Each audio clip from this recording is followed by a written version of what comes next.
مساكم الله بالخير جميعا. من كلمات البحرينية القديمة يآتشب أو يواجب، يعني ضغط بالشيء بالقوة. يواجب عليه، واجب عليه، فلان واجب عليه بقوة، يقولون واجب يعني ضغط عليه بقوة، بقى يذبحني واجب عليه.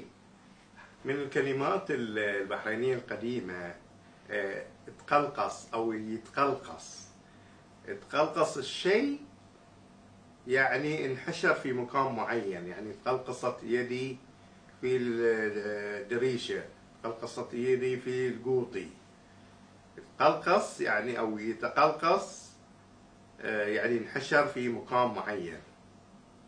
من الكلمات البحرينية القديمة كلمة قمندة. قمندة تعني المصطلح يطلق على الأشخاص اللي بينهم بينهم شفرة معينة، شفرة معينة، سر معين. إذا قال كلمة يفهم الطرف الثاني شو المعنى، يقولون قمندة. هني القمندة يعني هني بينهم سر أو شفرة معينة. يعطيكم الصحة والعافية.